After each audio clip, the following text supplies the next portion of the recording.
welcome back. Nobody else. Hey, welcome back. Another day, another vlog. Friday edition, the end of the week. Another week, big week this week. Huge releases. We had the iPhone 12's release. We've had all sorts of fun stuff this week. Had the Ronin. We've had some very big disappointments. The new Nikon Z6s, which are the same as the old Nikon Z6s and 7s. The new M50, which is exactly the same as the old M50, but yeah, it's got a webcam capable. it's got the COVID update. So yeah, it's been a big week. Lots happened, and a little bit more today with that one. Got the new video, got all the photos done yesterday after work, so that's all good for the new video, so that's looking good. Should have it out on the weekend. I've just got to basically put the video together and got it out. Not a massive amount of photos, it was a short one. It's out to Point Perrin off Rockingham. Beautiful spot. If you haven't been there before, definitely worthwhile going down and checking it out. Some beautiful rock formations, the water is crystal clear. Yeah, it was basically, I was going out to try and get the Milky Way and get a panorama of the Milky Way, which I did.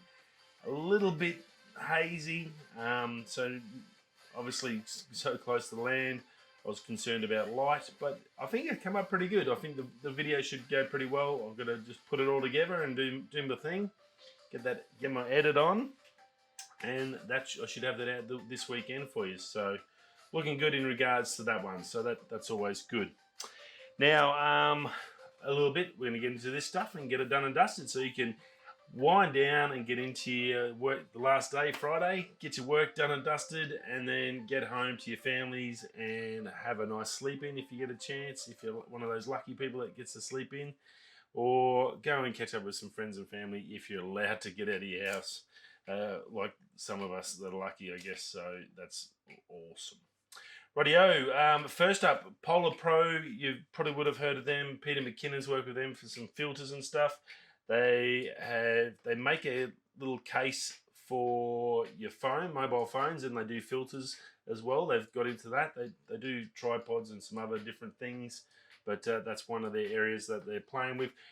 They have a new release coming out shortly. It's obviously to suit the iPhone 12, so a whole new case model, filter setup. It's also going to have the new mist filters and the variable ND and mist filters to suit that system. And the one good thing about it is it's got a handle on it, so basically put it on your phone and you can use it in a horizontal format to get your video, which obviously you need to. I've done it a few times. I think the Margaret River one, I went to vertical and I've got to put it on video. Sometimes you just don't remember. And it's got a little handle, and that uses Bluetooth to connect to your phone, and then you can get shutter release and control off the handle, so you don't have to go in and tap the epoxy screen, which is a pain in the butt, which then gives you a big wobble and stuff like that, especially if you're trying to get some decent footage. So that should be pretty cool with the iPhone 12. I'm actually looking forward to that. Now, speaking of iPhone 12, the pre-orders start today. I've got to contact Telstra myself and then get our pre-orders in. I don't know how long that's going to take as a business customer. Probably be a while before we get any of that happening. Generally, what they do with the I know as a business customer, it's happened to me before the last time, or every time we get a phone upgrade, is each company gets an allocation, and then obviously they've got everyone that wants what they want, and then they shuffle them out, and I think it's all little backhanders and who you know, especially in Telstra, you've got to know the right people to get in that early batch. I'm not real fussed. The iPhone 10 still works a treat. I'm not really concerned. I am looking forward I'm going to be getting the 12 Pro, purely just so I can use it as my video and try and use it more as a video camera and go from there. So I think that should be pretty cool, and yeah, it should be interesting. See how we go. So this Polar Pro case definitely be something I'll be looking at. I'm probably more leaning towards getting a mouse case, But with this Polar Pro one, I can put the filters on there. I'm not sure if it'll allow me put lenses and stuff on there as well. So that's the other interesting thing. It's a bit of a juggle with the phone camera case type scenario. You can either get the moment cases and go the moment lenses, but I'm going to be honest, I'm not a big fan of the actual looks and the flavors of the moment cases. Plus, mouse have the best cases, period. Like, you can drop them. If you would have seen the videos on the net of them throwing phones in the air, they dropped one from space. Like, mouse has got the best protection. I'm going to be paying $2,000 for a friggin' phone. That's basically a laptop. I definitely want to get a mouse one on there. If I've got to adapt it or take it out to do my video stuff, well, then I'll work out a solution. But look, it looks really good. That Polar Pro, they make really quality gear. You do pay for it, so prices aren't out yet. There will be 20th of November that's going to be released, so keep an eye out there if you do a lot of mobile shooting. If you're on Instagram doing your reels and stuff like that, or TikTok and all that, definitely something to go and check out. There's been a bit of the Apple event hasn't gone without the negatives. Obviously, you can't keep everyone happy, and that's understandable. I was severely unhappy about the M50. I'm sure there's some people out there going, oh, it's probably not. I've seen some reviews where they've gone, yeah, it's really good. I'm like, okay. Everyone has their own sort of perception, so you've got to take that into account. The Apple one, which seems to be getting on everyone's sort of fingernails, if you've got the fingernails, is that stupid cord they've taken the chargers out of the phone, so you don't get a charger, you don't get the headphones. Not really concerned about the headphones. The charger, I wasn't really concerned, but as so elegantly put by many YouTubers, you've given us a lightning to a USB-C. And all our old bricks are USB-A that you'd use to charge your phone. So now we've got a cord that's pretty much useless.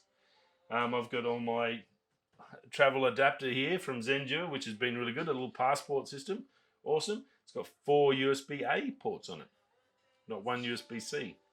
So now I've got to find a USB-C or charge it off my computer. So yeah, so I've either got to leave my computer on all night to charge it, or I'm going to have to go and buy epoxy brick. So yeah, I think, and I'm pretty much with these guys that have complained about it. If you're going to just not supply something, give us the old lightning to A format at least. It's crazy, absolutely crazy. Yeah. Anyway, not much more we can say it.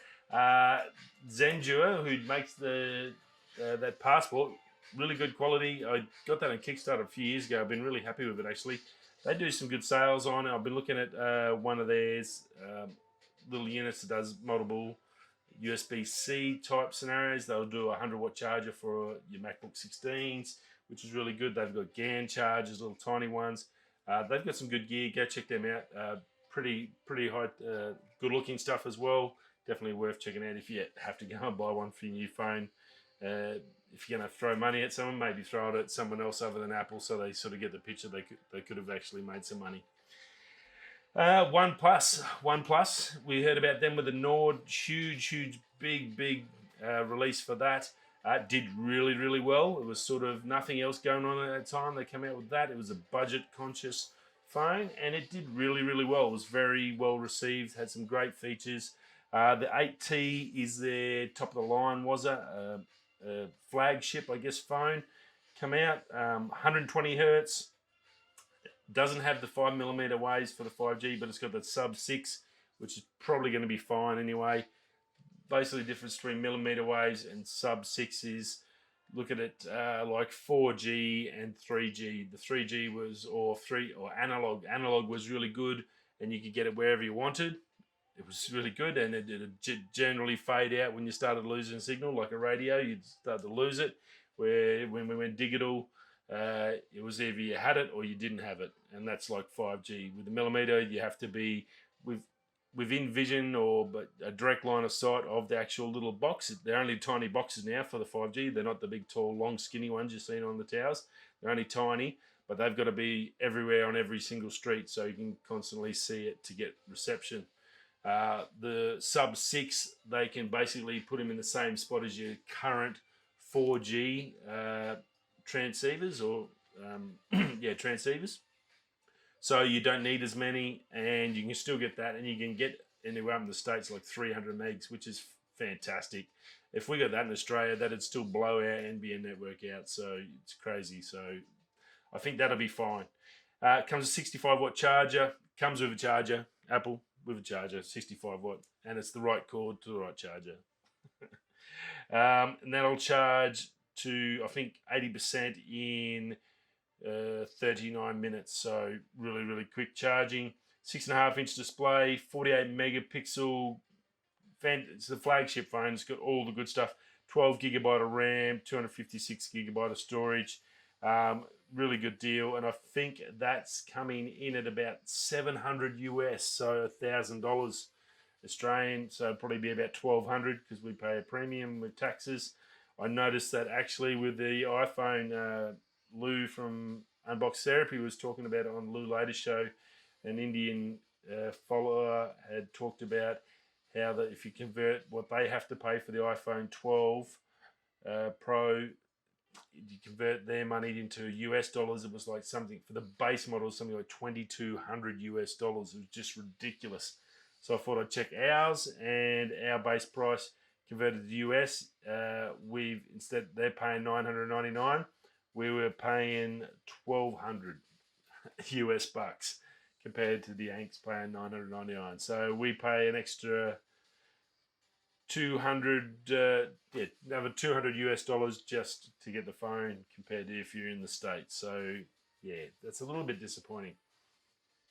I know, so I can sort of understand the poor old guys from India paying 2,000 US. That's another $800 or $1,000 over what the Americans got to pay. That's crazy, especially when there's 1.5 billion Indians and there's only 300 million Americans. You think that would be the better market. And I can't see too many of them being able to afford 2,000 US dollars. That's a massive amount of money to anyone in India. That's huge. Radios, big release camera-wise. Fuji come out with just out of the blue. And this is really interesting. There was about 6 or 7 reviews on YouTube come out with, what do they call them?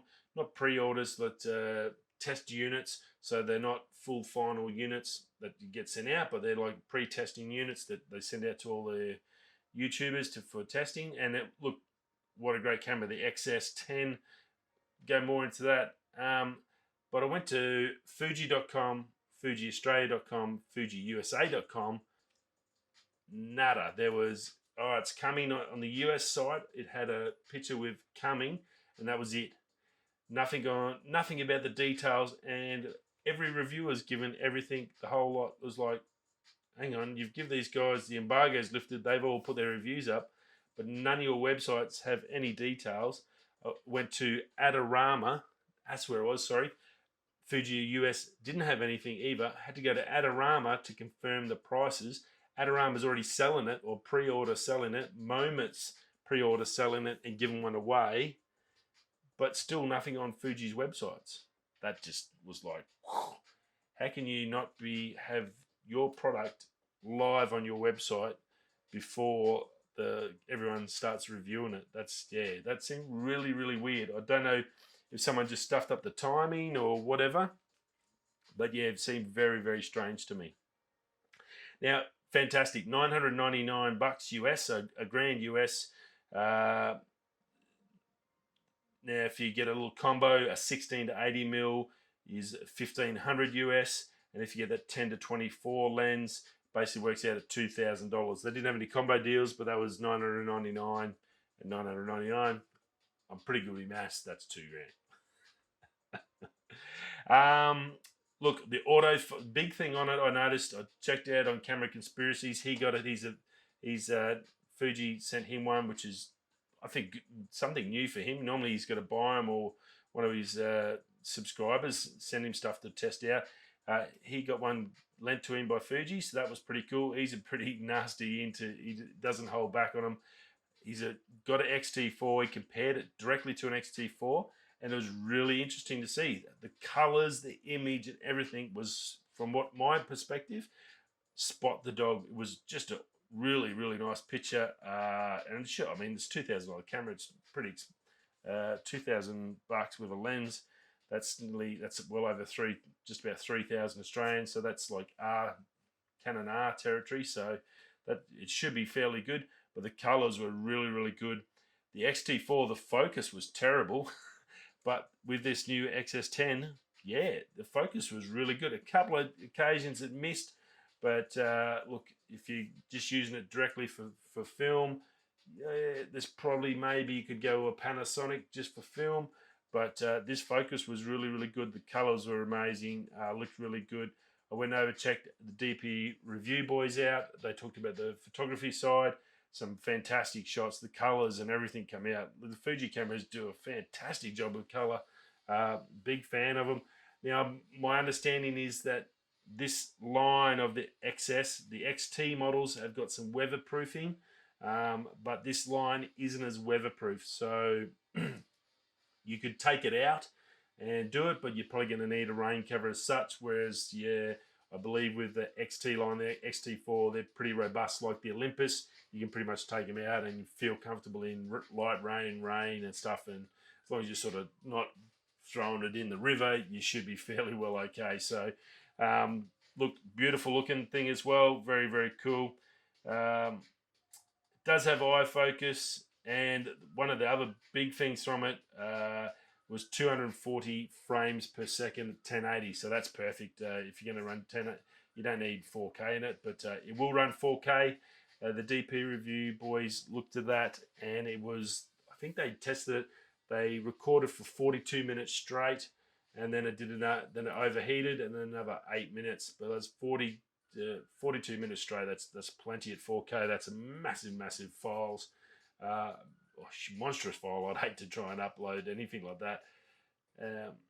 And other than that, look pretty good. So heating wise, a lot better than the XT4. They said there was some issues with Fuji's with overheating after a period. So that I think has all been resolved.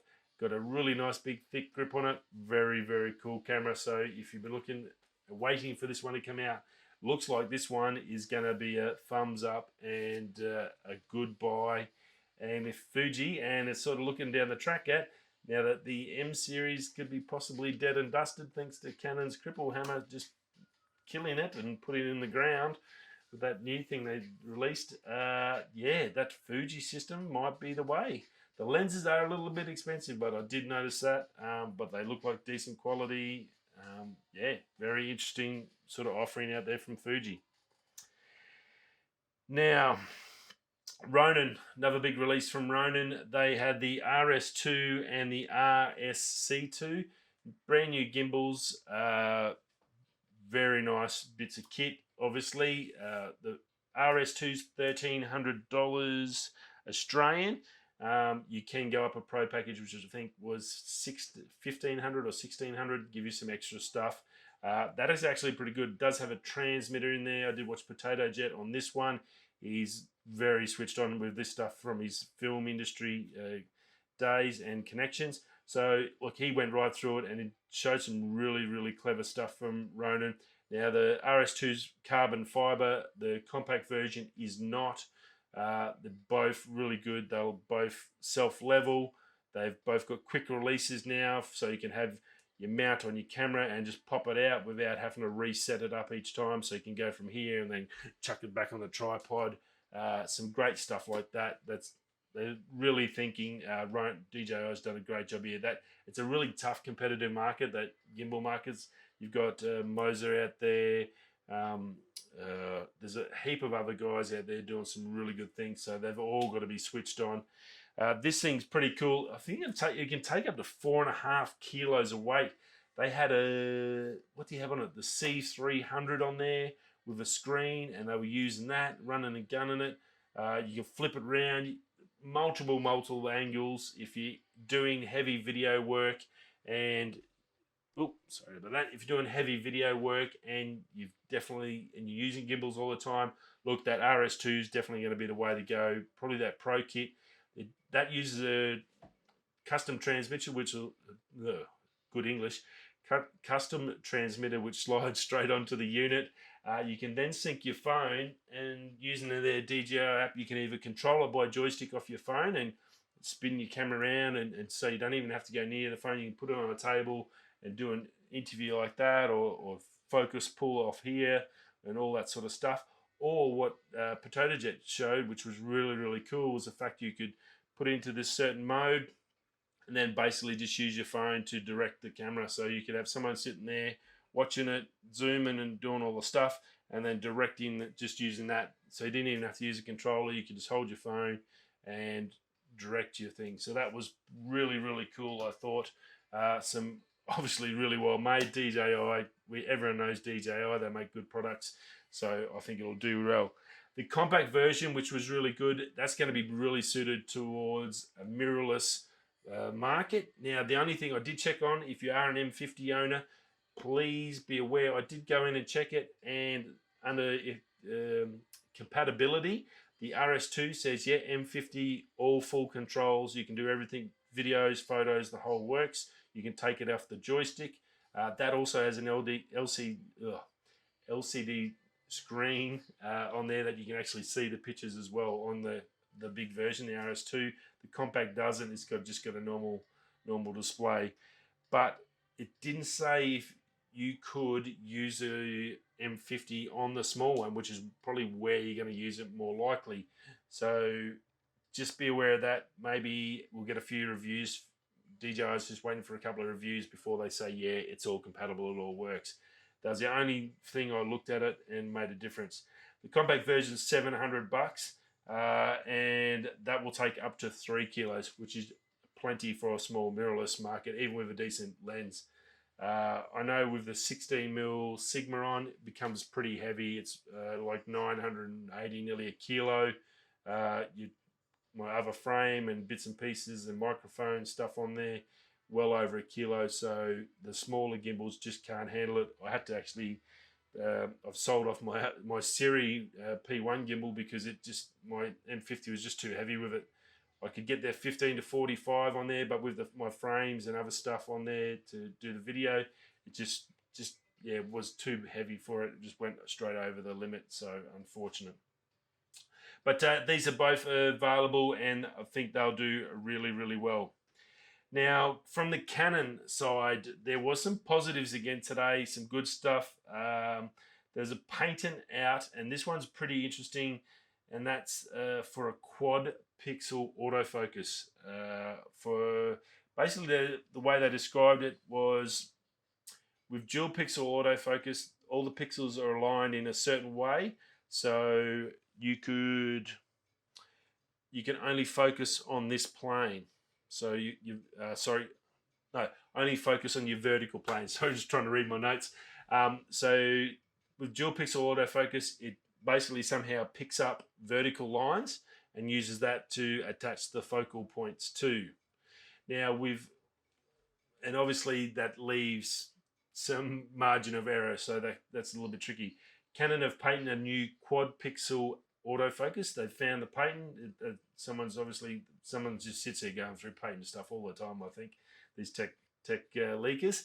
And a quad one, so basically it gives you vertical and now horizontal. So if you think about that, previous dual pixel really only covers 50% of what could be there for focus wise. Now the quad pixel is going to give you that horizontal. You now got all the bases covered. That's going to be a huge thing. Autofocus is massive in video. You can see what it does, how big of a selling point it becomes for Canon cameras. They're renowned for the dual pixel autofocus is fantastic. And Sony as well, similar system, and both very good, crazy sharp, picking up eyes, picking up little birds' eyes and all with their animal focus that they both do now for those two brands.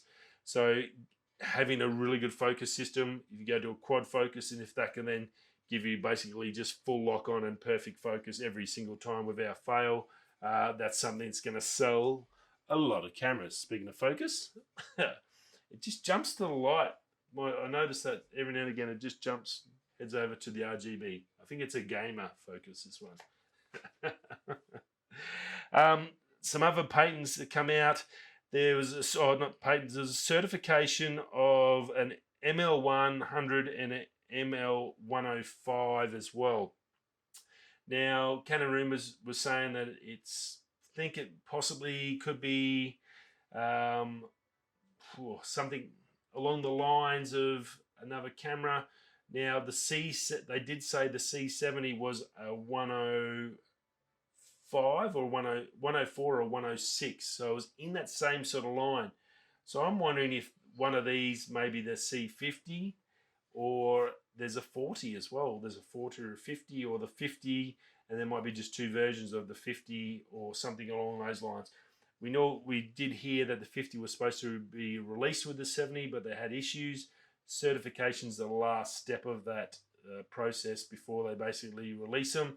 So that C50s, I think, are pretty much likely that it'll be this one for whatever reason. It's got two model numbers. Might be one for the Asian market and one for the US market, and that could be just the difference between the two models. So I think that's what we'll see, and that means maybe before Christmas we get another release from Canon for the C50, that little pocket rocket. Now, the only last one was some rumours around. There was a bit of a fake makeup of R1.